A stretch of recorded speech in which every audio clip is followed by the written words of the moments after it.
Seguramente muchos de ustedes conocen al abogado Óscar López Goldaracena, que tiene una destacada participación en materia de derechos humanos, desde el derecho y también desde la participación en organizaciones de defensa de los derechos humanos. Ha sido también legislador, itinerante, suplente, pero bueno, ha tenido también una actuación destacada en el Parlamento Nacional.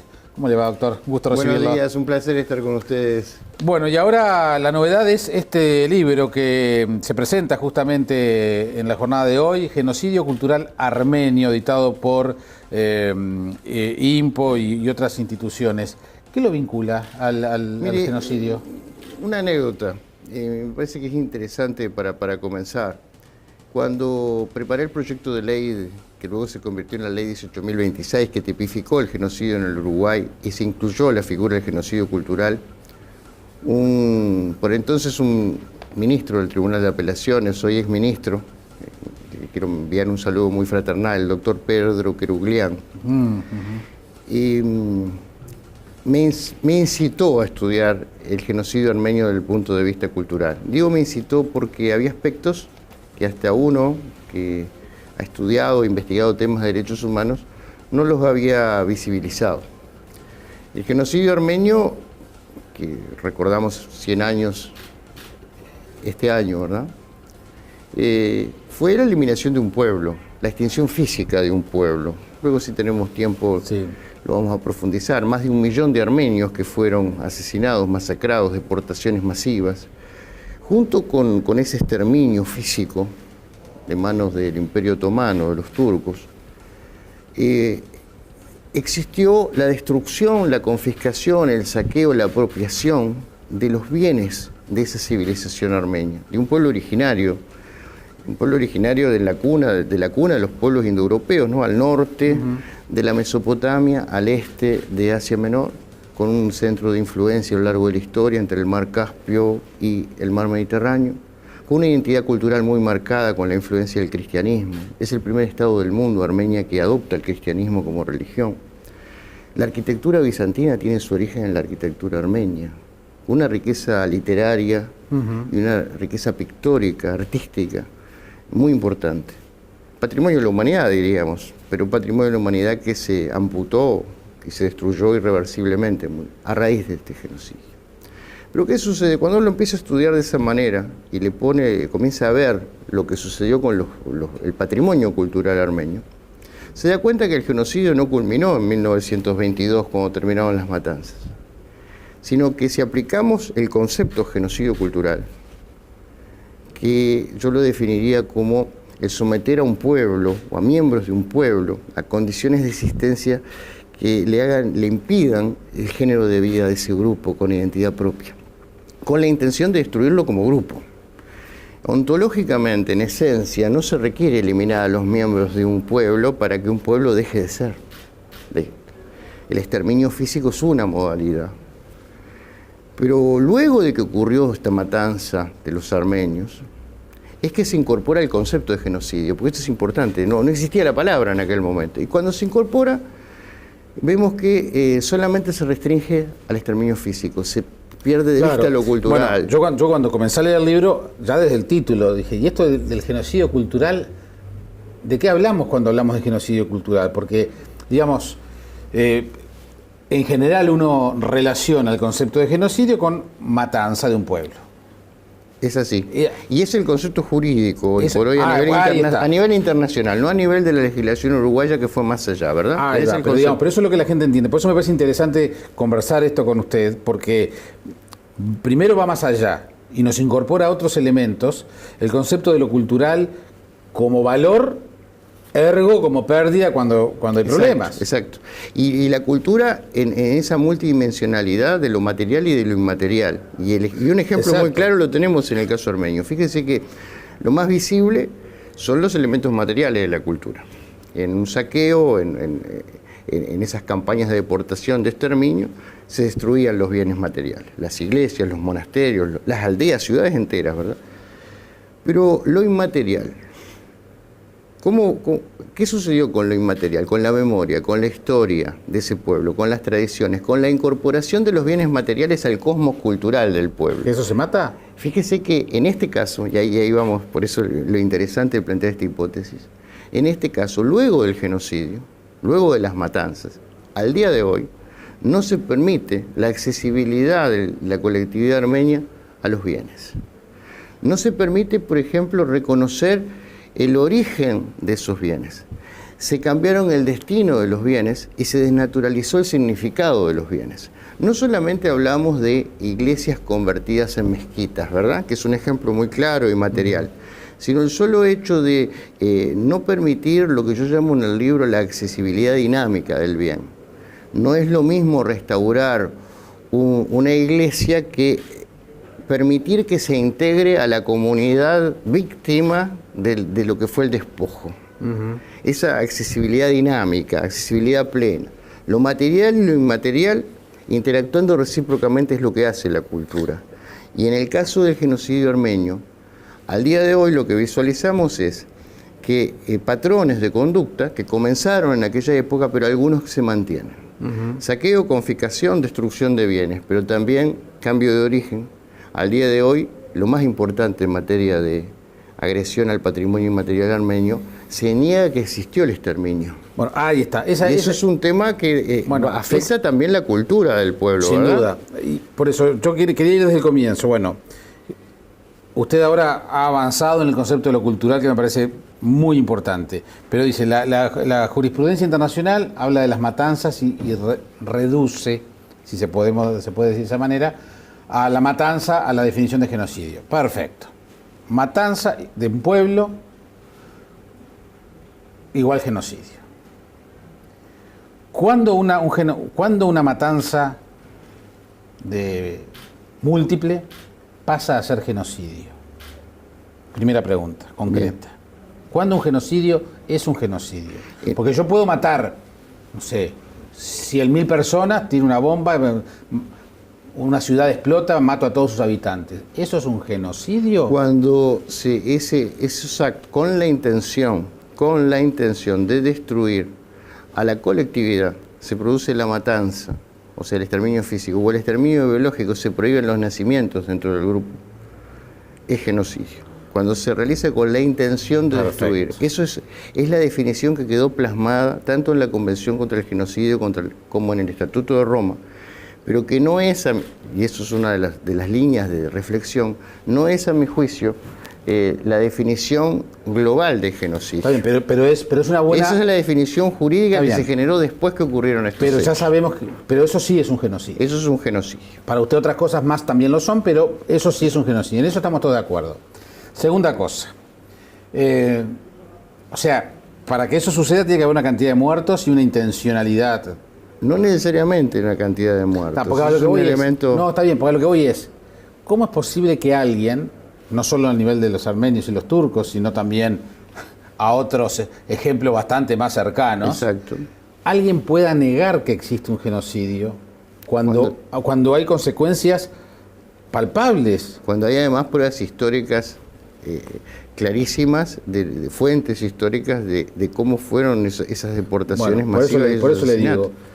Lo que sucede es que los pueblos, o quienes están al frente de los gobiernos de algunos pueblos, generan una cultura de mentira, desinformación, para garantizarse la impunidad, o sea, para evitar la responsabilidad que tuvieron en los hechos. Eso ha sido una constante histórica, no solamente en este caso, sino en otras violaciones masivas de derechos humanos que ocurrieron más recientemente. Quien desde el gobierno de un Estado perpetra actos atroces contra la población civil que está bajo su jurisdicción, ha sido una constante apreciar ese histórico subjetivo que niega su responsabilidad, oculta los hechos como fueron, e incluso frente a evidencias palpables, constatables, sigue difundiendo una versión distorsionada de los hechos. Fíjese que, si me permiten, en el libro trato específicamente de genocidio cultural, pero lógicamente hago referencia a lo que fue la matanza, el exterminio. Y recurro a dos fuentes históricas, una de ellas que está en la Biblioteca Nacional, en nuestra Biblioteca Nacional. El genocidio tradicionalmente se ubica en 1915. Usted tendrá presente, y muchos de los oyentes tendrán presente, al historiador inglés Arnold Toynbee. En 1915, cuando todavía no era un famoso historiador, un referente del patrimonio cultural mundial, ¿no?, se edita un libro en Edimburgo, en el mismo año de las matanzas, conteniendo las cartas de los cónsules ingleses que estaban denunciando lo que estaba ocurriendo en ese momento en el territorio turco con los armenios.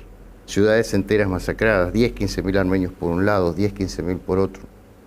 Cadenas humanas que eran deportadas por rutas preestablecidas al desierto y desde allí tirados a los ríos. Matanzas colectivas. Las fotos son terribles. Matanzas colectivas de más de 1 millón de armenios en un año, denunciadas por contemporáneos que le reclamaban a sus gobiernos que por favor que se interviniera aquí. Y ese exterminio físico no fue un acto único, fue un proceso, una estrategia, la decadencia del Imperio Otomano, en aquel momento, el ingreso de Turquía a la Primera Guerra Mundial, aliado con el Imperio Austrohúngaro, con Alemania, frente a Rusia, Francia e Inglaterra.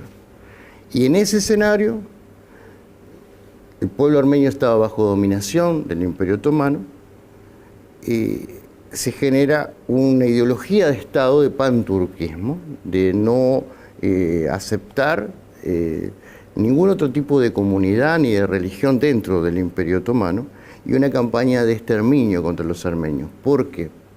Por su propia identidad cultural y el territorio en el cual habían desarrollado su vida a lo largo de los siglos y de los milenios, la irrupción de un Estado independiente armenio podría ser tambalear definitivamente el Imperio Otomano, y eso fue la decisión política de hacerlo, de un gobierno que se conoce como el nombre de la dictadura de los jóvenes turcos, que irrumpió en el poder en 1908, la Primera Guerra Mundial comienza en 1914, y en abril de 1915, estamos conmemorando los 100 años, se produce en Constantinopla una noche la detención de 2000 destacadas personalidades armenias en todos los ámbitos, escritores, periodistas, abogados, arquitectos, religiosos, que son deportados masivamente y asesinados en el camino. Esa es la fecha que se conoce simbólicamente como el comienzo del genocidio armenio. Ya había comenzado antes. Fin del siglo XIX hubo matanzas de 300.000 y 300.000 armenios en esa zona. Junto con el genocidio se dio esa confiscación de bienes, y luego de la Primera Guerra Mundial, Armenia queda luego de un periodo muy breve de independencia integrada a la Unión Soviética, pero desintegrada la Unión Soviética en la década del 90 recupera su estatus de Estado independiente en un territorio muy reducido, y todas las riquezas culturales materiales del pueblo armenio se encuentran dispersas, bajo jurisdicción de otros estados, y hasta el día de hoy se siguen cometiendo contra esos bienes materiales, y como decía, también contra los bienes inmateriales, memoria y historia, el reconocimiento, la negación del genocidio, la negación del origen de los bienes. Fíjese que se reconstruyeron algunas iglesias sin decir que eran iglesias armenias, por ejemplo. Es una forma de negar la propia historia. Claro, un tema que trata en el libro que me pareció muy interesante es, ¿cuándo termina un genocidio? ¿Cuándo termina? Yo planteaba, y quizás eso fue uno de los disparadores que me llevó a seguir profundizando la hipótesis. Ahí estamos viendo algunas de las imágenes de las iglesias. De las iglesias a las cuales hace referencia. Fíjense que un acto de destrucción de un patrimonio cultural, de un bien material, puede ser un acto instantáneo, igual que la muerte de una persona. Se mata a la persona, se tira abajo la iglesia, se tira una bomba, por los ejemplos.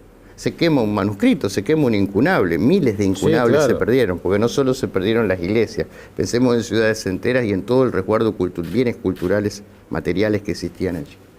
Bien, pero si la destrucción, que es un acto instantáneo, puede haber otros actos contra los bienes culturales que sean permanentes. Imagínense que el que tiene el poder de decisión de acceso a un bien dice, no, sobre ese bien no se puede acceder, ese bien no se devuelve, el acto es instantáneo. Terminaron las matanzas, pero el acto de agresión al patrimonio cultural permanece. Eso me lleva a pensar, no a concluir objetivamente, que esa agresión a los bienes culturales de la colectividad armenia continúa al día de hoy. y ya se califique como genocidio o no se califique como genocidio, lo que sí es un hecho ilícito, porque se está cometiendo un hecho contra lo que marca el derecho. Los bienes culturales no pueden ser objeto de agresiones. Y por lo tanto existe responsabilidad del Estado agresor y existe el derecho de la víctima, el derecho del pueblo armenio a recuperar esos bienes, el derecho del pueblo armenio a pedir el cese del genocidio cultural. Pero entonces con ese criterio todavía no terminó el genocidio. Es uno de los puntos de vista que yo te explico en el libro. A mi criterio, si aplico el concepto de genocidio cultural, el genocidio no terminó. Y el concepto de genocidio cultural debería debatirse su incorporación, como sucedió en el Uruguay, como una modalidad punible de genocidio a nivel internacional, que hoy por hoy no lo es. ¿Y quién indica que termina el genocidio? En el sentido de, está bien, está muy claro, además me parece que es una idea realmente relevante la que usted plantea. Cuando el agresor decide no destruir esos bienes culturales. Mire, tenemos que ir a analizar cada uno de los hechos, pero el primer elemento es el cese del evento dañante, que sería en este caso, primero, reconocer que existió un genocidio, Sí, un exterminio físico. Para mí sería el primer paso. Está bien, que en general no se da. Esperemos que en algún momento la comunidad internacional, al seguir bregando, toda la comunidad internacional ya lo ha declarado de esa manera, el gobierno de Turquía reconozca el genocidio. Ahí tenemos algo en el debe. Ahí tenemos algo en el debe. Pero luego, en cuanto al... No se trata solamente de la no destrucción, sino se trata de permitir la incorporación de los bienes a la cultura armenia. O sea, permitir fronteras amigables, permitir el acceso, permitir que, por ejemplo, en una iglesia que se reconstruye, se puedan dar misas. Para ser claro, ha existido... Hubo uno de los casos que nosotros analizamos en el libro, la iglesia de Ajtamar, en el lago Van, fue totalmente abandonada, es una de las imágenes que habíamos visto, fue reconstruida cuando el gobierno armenio la iba a demoler totalmente, y fue reconstruida por recomendaciones, por la injerencia directa y la presión de la Unión Europea. Pero cuando se termina de reconstruir, no se permite, se reconstruye como museo, no se permite que se brinden oficios religiosos. Luego se pasa una segunda fase, se permite un oficio religioso, uno al año, pero sin poner la cruz. Queda claro lo que estoy explicando, ¿verdad? Clarísimo. Ahí estamos en un hecho. Otros fueron ciudades. La ciudad de Ani, que es la iglesia que estábamos viendo, que está en la tapa del libro, sí. En su momento fue la ciudad más importante de Oriente. La ciudad se conocía como la ciudad de las 40 puertas, de los 100 palacios y de las 1000 iglesias. No queda absolutamente nada.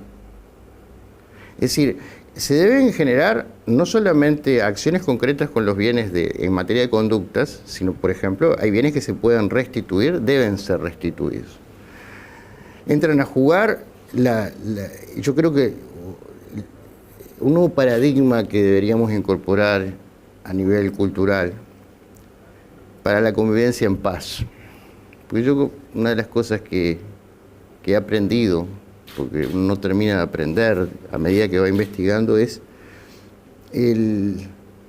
cómo convivir sociedades, en una misma sociedad, en un mismo espacio geográfico, sociedades multiculturales. Hoy en el mundo estamos condicionados a que en un mismo espacio geográfico vivan distintos grupos con identidad propia. No se puede admitir que un grupo ejerza una dominación cultural absoluta sobre el resto de los grupos.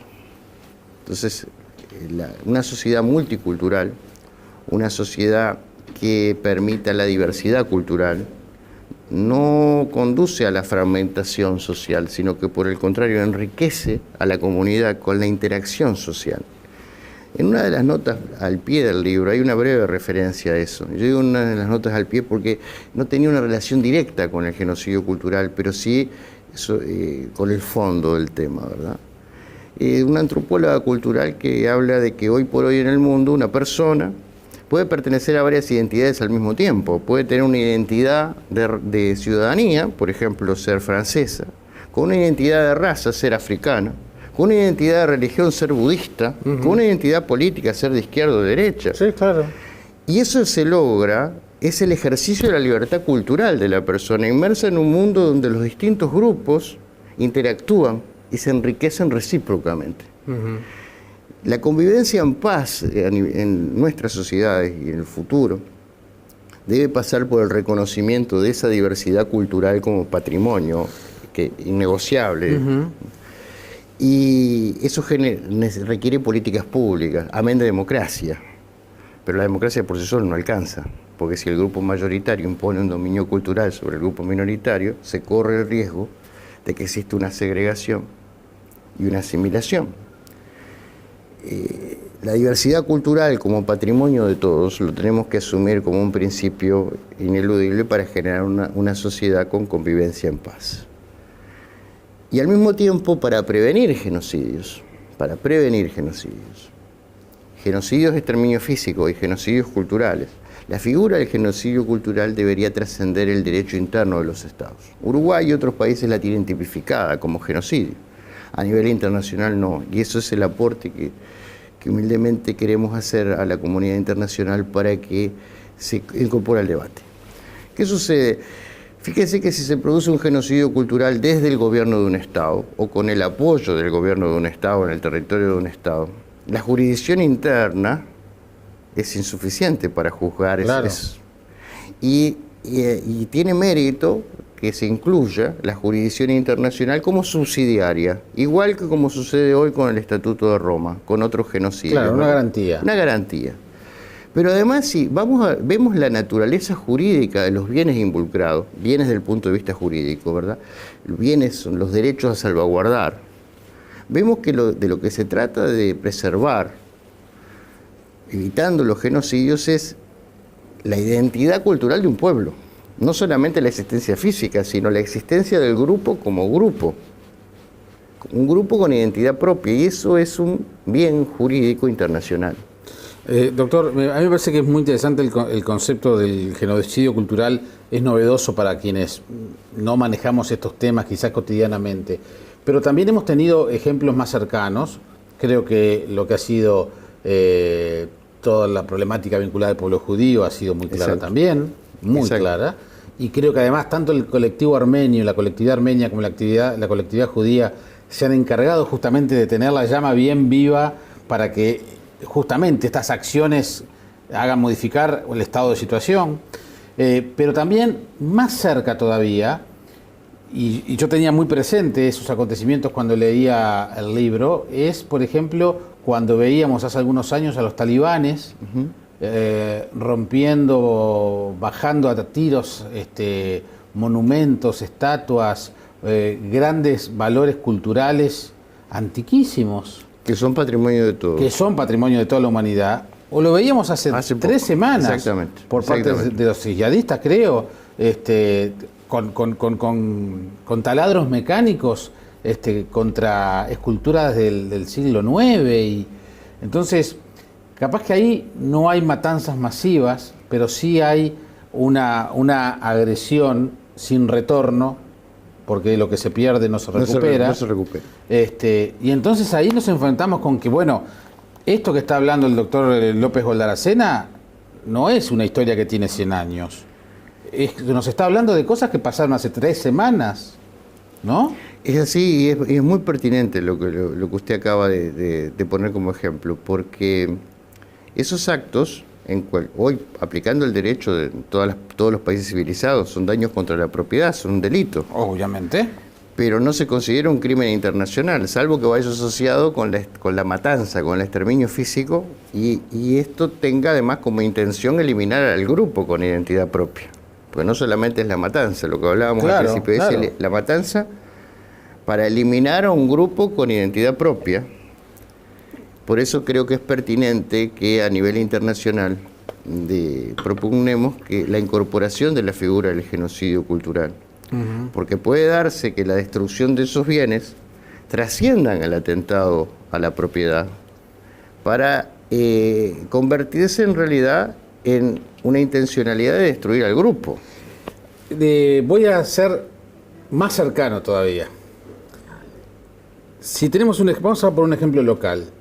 ¿Qué pasa cuando, por ejemplo, el Bocha Benavides cuenta que en Tacuarembó, en la década del 60, del 70, Yo me acuerdo si fue el intendente o el jefe de policía de la época, agarró la biblioteca del Bocha Benavides y algunas otras bibliotecas de algunos intelectuales de Tacuarembó y los quemó en la plaza pública. Ahí tenemos un ejemplo claro de agresión irreversible al patrimonio cultural.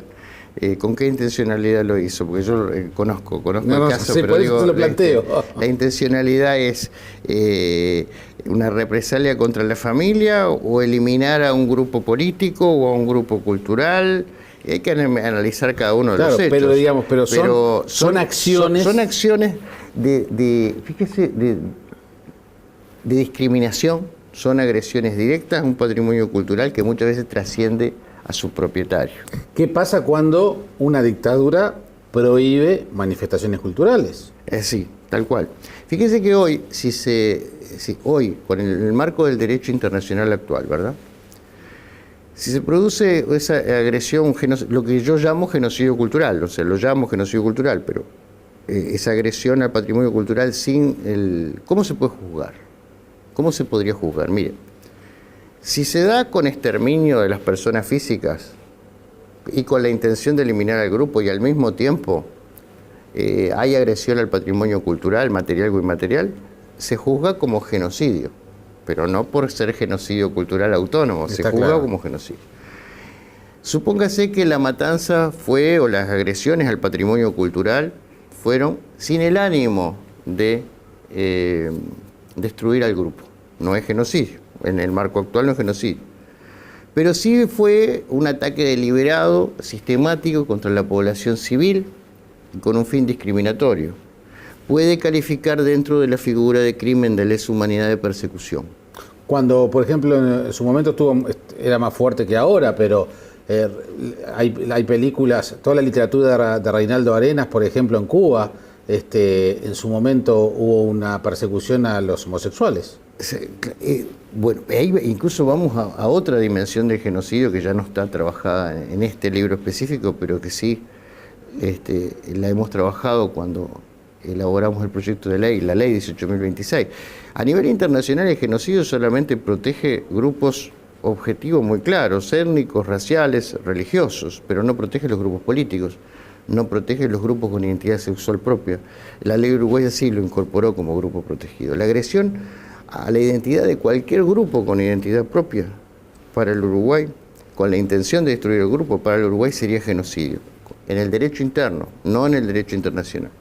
Mire lo que se da, y es interesante a veces. Me faltó un ejemplo de las hipótesis que estábamos hablando recién. Supóngase que la destrucción de los bienes culturales se da en un conflicto armado.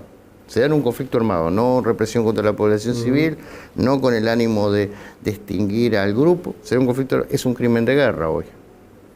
Claro. Pero en sí misma la figura no está conceptualizada como crimen autónomo, el genocidio cultural. Fíjese qué interesante el proceso que se da y que en el Uruguay puede ser un ejemplo también lo que pasó en el Uruguay. Muchas veces el derecho internacional dispone normas, crea normas, que los estados nacionales tienen que implementar. Sí. O sea, los estados nacionales tienen que ponerse a la par. El ejemplo del genocidio es uno. En el año 48 fue la convención, entró en vigencia en el 51, pero Uruguay recién tipificó el delito de genocidio con la ley que hablaba recién, la 18.026, recientemente, 2006, 2007. Nos pusimos a la par. Pero muchas veces también del derecho nacional, de los derechos internos de los estados, se va más allá de lo que dice el derecho internacional, que fue lo que hizo el Uruguay. El genocidio, además de la noción de genocidio, incorpora genocidio cultural. Y esto, ¿qué va sucediendo? Hay una convergencia, una interacción recíproca entre el orden jurídico nacional e internacional. El progreso del derecho interno muchas veces coadyuva para el progreso del derecho internacional. Así como el progreso del derecho internacional hace que los órdenes jurídicos nacionales tengan que ponerse a la par. Y creemos que en materia de genocidio, ahora hablando en global, no se llegó todavía a los límites o a los topes, se tiene que seguir debatiendo, porque originalmente el creador del término genocidio, incluso, el polaco Lemkin, incluía la noción de genocidio cultural, porque para extinguir a un pueblo alcanza con eliminar los elementos que lo amalgaman, independientemente de la aniquilación física. Doctor, ¿este libro se va a presentar? En el día de hoy, en Cancillería, en el Palacio Santos, a las 17:30, va a estar presente y lo va a estar presentando el Canciller de la República. No se trata de una edición comercial. Esta edición es un esfuerzo desinteresado de muchísima gente que permite que la edición llegue, que estas reflexiones puedan haberse plasmado en un libro. El Consejo Causa Armenia, el agradecimiento al Ministerio de Educación y Cultura, al INPO, a la Institución Nacional de Derechos Humanos, que también lo ha apoyado y auspiciado, a la Comisión para la Conmemoración del Centenario del Genocidio Armenio, y en un momento histórico especial, ¿verdad? Cuando se están conmemorando los 100 años de ese exterminio físico. Exacto. Pero yo voy a aprovechar la oportunidad, porque yo recuerdo, creo que el libro debe ser del 85, del 86. Fue la primera vez que yo vi un libro en el Uruguay sobre derechos humanos, y los autores eran Luis Pérez Aguirre y Juan José Mosca. Pautas para una educación liberadora. Exactamente. Y con Mosca, creo que era. Mosca. Sí. Y ya en aquella época, aquel libro de Perico Pérez Aguirre y de Mosca sorprendía poniéndonos sobre la mesa la necesidad de enseñar y de transmitir lo que significan los derechos humanos como elemento de educación y de valores. Hoy que estamos hablando de una crisis de valores, vaya que los derechos humanos tienen que estar allí muy presentes. Y me da la sensación que no sé si lamentablemente, pero preocupantemente, a veces reducimos los derechos humanos a lo que ha sido la violación de los mismos en la dictadura, cuando los derechos humanos son cosas mucho más cotidianas, hasta nuestro patrimonio cultural. Suscribo totalmente su afirmación. Si ustedes han seguido los últimos años lo que ha sido nuestra lucha por derechos humanos, hemos llevado adelante no solo ese discurso, sino intentado que el prisma de los derechos humanos pueda leer las mejoras que se requieren. Porque no son derechos civiles y políticos solamente, no son declaraciones enunciativas. Los derechos civiles, políticos, culturales, sociales, económicos, los derechos colectivos, son un todo, interdependiente e indivisible. Claro, lo que pasa es que cuando uno dice esto, a veces lo acusan de que está en contra de la reivindicación de las organizaciones defensoras de los derechos humanos. No tiene nada que ver con lo político. No, es una visión completamente distinta. Creo que es un error de conceptualización centrar los derechos humanos exclusivamente en el pasado reciente. Es más, es que muchas veces se ha reducido a eso por distintos motivos, que van desde los económicos hasta los políticos. Puedo decir, mire, por ejemplo, si uno toma los informes anuales de CERPAJ, que es un material de referencia en materia de derechos humanos, usted se da cuenta de que siempre no abarcan solo los derechos civiles y políticos. Siempre hay capítulos desde la época de Pérez Aguirre, desde aquel libro Pautas para una educación liberadora, que quedó claro en la difusión la necesidad de internalizar en nuestra cultura que los derechos humanos son aquellas cualidades, aquellos elementos fundamentales para que el ser humano pueda realizarse plenamente en convivencia con los demás, en libertad. No son solo los derechos civiles y políticos. Y esa matriz interdependiente de derechos es la que debería informar las políticas públicas en todos los ámbitos,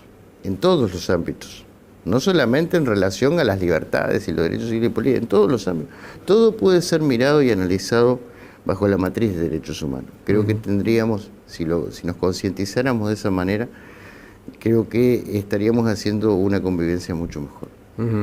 Recién, no está directamente involucrado esto que estamos hablando, pero yo recién comentaba con Mariano López unas declaraciones de Madonna, la cantante, que se quejaba de que los colectivos gays, de lesbianas, bisexuales, transexuales, etcétera, han logrado mucho más consideración a nivel público y han logrado más avances en la sociedad que las mujeres.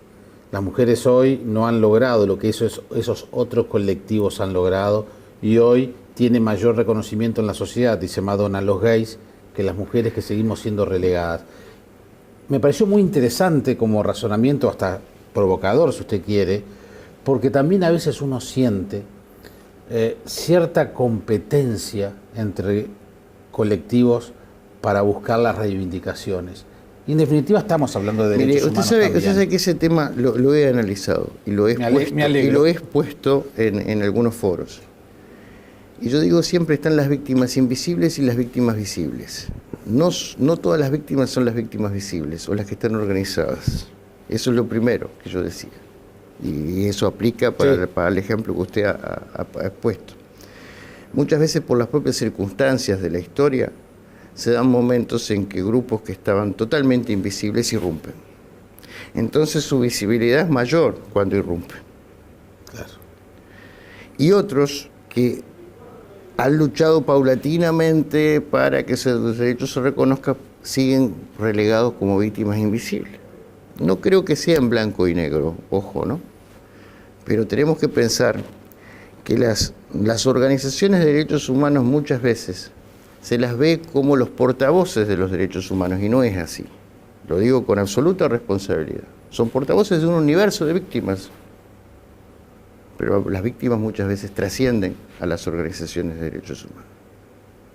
Por poner un ejemplo claro, y que la Organización de Madres y Familiares de Detenidos Desaparecidos es una organización sumamente respetable. Todavía tenemos pendiente encontrar los restos de nuestros desaparecidos, pero los desaparecidos no fueron las únicas víctimas de nuestra dictadura militar.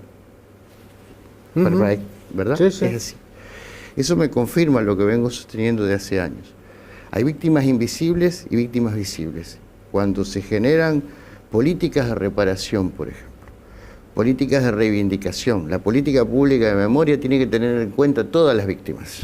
¿La de los dos lados? Las visibles y las invisibles. ¿Y cuando se habla de los dos lados? Depende de a qué hecho nos estemos refiriendo. Porque cuando se habla de los dos lados, yo siempre pongo el mismo ejemplo. Aquí existió un terrorismo de Estado, y un terrorismo de Estado se ejecuta desde un lado solo. Sí. Entonces no hubo dos demonios, ni hubo dos bandos enfrentados, hubo un gobierno de un Estado, un gobierno usurpador, que utilizó todo el aparato y recursos del Estado contra la población civil. Eso es el terrorismo de Estado. Por lo tanto, no hay dos demonios y no hay víctimas de un lado ni de otro. Lo que usted se refiere es la historia previa a la dictadura cívico-militar, en una época en que tampoco existía un Estado de Derecho pleno. Sería muy liviano en mi parte, y quizás poco respeto a los televidentes, analizar en 2 minutos lo que fue esa época, pero sí quiero decir con absoluta claridad que existió un ejercicio arbitrario del poder del Estado en esa época. Porque aún una persona que quebranta formalmente el derecho que podía existir en aquella época, tiene que tener los derechos y las garantías que le marca un Estado democrático de derecho, y no se daban porque vivíamos con medidas prontas de seguridad. No hubo víctimas de un lado y víctimas de otro lado. Pero eso es una reflexión sobre el pasado reciente que con muchísimo gusto, me parece un tema muy importante y muy necesario de discutir, desapasionadamente, sin representaciones de colectivos ni nada, sino que creo que es una discusión que en Uruguay todavía se debe. Yo siempre recuerdo el monólogo final de la película Solos en la madrugada, que José Sacristán decía sobre el franquismo y sobre la guerra civil española: no podemos seguir hablando los próximos 40 años de los 40 años. Pero a veces es necesario para cerrar capítulos. Lo que sucede es que hay que cerrar, así como el genocidio armenio no finalizó, y aquí usted me fue llevando a otros temas, tenemos temas pendientes. Exacto. Pero ¿sabe por qué? Porque no se aplicó el derecho correctamente. Si se hubiera aplicado el derecho correctamente en el caso del genocidio armenio, se hubiera juzgado el genocidio armenio. Había jurisdicción y había delito, pero no se juzgó. Eso dio lugar al holocausto judío. Claro. Que también que se ha juzgado de otra manera. Se juzgó de otra. Pero, a ver, en el Uruguay, en nuestro pasado reciente, el derecho ordenaba: quien viola la ley, comete determinados delitos, desaparece gente, mata, tortura, viola, no puede estar amparado en la impunidad. Lo escribimos antes de que saliera la ley de caducidad, o sea que lo digo con absoluta propiedad. Usted puede ver mi historia bibliográfica, hay un libro escrito en el 86, por el cual nosotros decimos que, de acuerdo al mandato del derecho internacional, se debe juzgar como crimen de lesa humanidad lo que ocurrió en la dictadura militar. Y vaya que sudé con la edición de ese libro. Sí, sí, era una época complicada, hasta antes del plebiscito. Entonces, lo reafirmo, si se hubiera cumplido con el derecho, no estaríamos hablando hoy de lo que pasó. Estaríamos, sí, recordando las víctimas para que nunca más ocurriera. En el caso del genocidio armenio todavía está pendiente. Está pendiente esa dignificación de memoria que implica que se reconozca que existió un genocidio. Doctor, le agradezco mucho que haya venido. No, el agradecido soy yo para el medio y para usted. Ha sido un placer compartir estas reflexiones con ustedes. Gracias. Que pase muy bien.